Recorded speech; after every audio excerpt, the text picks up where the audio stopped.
Hello everyone, how are you all of you? So today we will start our chapter number 14 in English and our chapter name is The Moon. ठीक है, आज ये poem पढ़ेंगे हम और हमारी poem का नाम है द मून. चलिए स्टार्ट करें इंट्रोडक्शन से. What do you see in the night sky? Do you see anything that changes its shape in every alternative day? आप जब रात होती है, रात के समय आप आसमान में क्या चीज़ें देखते हैं? Do you see anything that changes it shape in every alternative day? क्या आप आसमान में ऐसी चीज़ को देखते हैं जो मतलब हर दिन हर रात अपना शेप चेंज करता रहता है? Do you see something that your mother called and then your uncle to console you when you are a child? और मतलब वो ऐसी चीज़ है, यानी कि जब आप छोटे थे, बच्चे थे, तो आपकी मदर जो थी वो आपको लोरी गा के गाया करती थी और उसको अपने भाई के रूप में भी बताती थी और वो कह के लोरी गाती थी. Let's read this poem and know who is that. चलिए पोएम पढ़ते हैं और समझते हैं कि यहाँ पर किसकी बात हो रही है. Yes, you are right. यहाँ पे किसकी बात हो रही है पोएम में? मून की बात हो रही है. आपने बचपन में अपने लोरियाँ सुनी होंगी. लोरियों में चंदा का जिक्र ज़रूर होता है, चंद्रमा का जिक्र ज़रूर होता है, और यही सब हमारी मदर थी जो पहले हमें लोरियाँ गा के सुनाया करती थी चांद के ऊपर. ठीक है, तो ये पोएम भी कुछ ऐसी है. चलिए समझते हैं.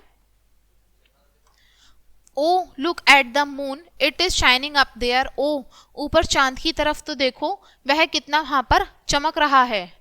ओ mother, it look like a lamp in the air. O mother, ये तो बिल्कुल हवा में एक लैंप के जैसा दिखाई दे रहा है, इतना चमक रहा है. ये ऐसा लग रहा है आसमान में एक लैंप लटका दिया गया है और वो चमक दे रहा है, शाइनिंग कर रहा है.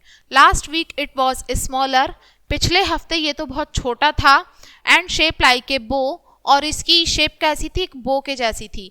बो मतलब आप समझते हैं, बो एंड एरो, यानी कि धनुष और तीर. जैसे धनुष होता है ना, धनुष की जैसे शेप होती है कर्व, ऐसे ही पिछले हफ्ते ये छोटा था और इसकी शेप भी बिल्कुल बो के जैसी थी. बट नाउ इट इज़ बिगर, लेकिन अब तो ये बड़ा है और इसकी पूरी शेप है. और इसकी पूरी शेप कैसी दिखाई दे रही है? ओ के जैसी दिखाई दे रही है. Pretty moon how you shine on the door. प्यारे चंदा तुम इतना दरवाजे में कैसे चमकते हो, कैसे तुम शाइन करते हो.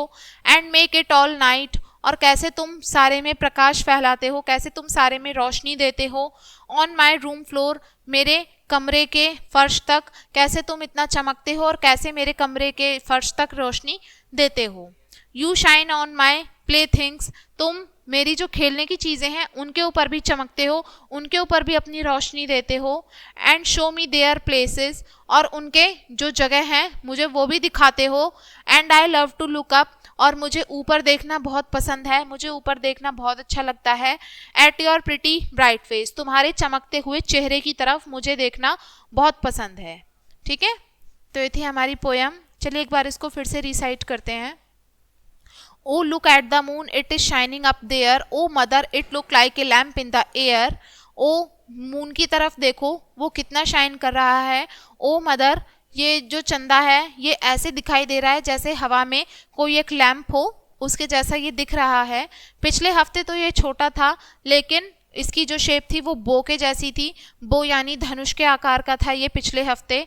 Now it is bigger and round as an O, और अब ये बड़ा है और इसकी जो शेप है वो बिल्कुल ओ के जैसी है, कंप्लीट सर्कल शेप है मतलब. Pretty moon how you shine on the door.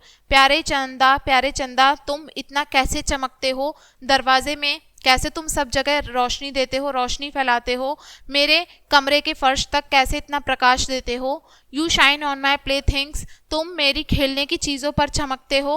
And show me their place, और मुझे उनका स्थान दिखाते हो.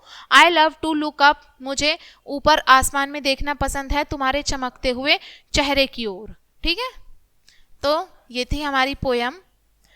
तो बच्चों, इस पोयम में मून के बारे में बताया गया था, यानी कि मून कैसे है, क्या है. ठीक है, तो ये थी हमारी पोयम. एंड आई होप आपको ये लेसन समझ में आ गया होगा. वीडियो को यहीं पे एंड करेंगे इसी लेसन के साथ में. And thanks for watching.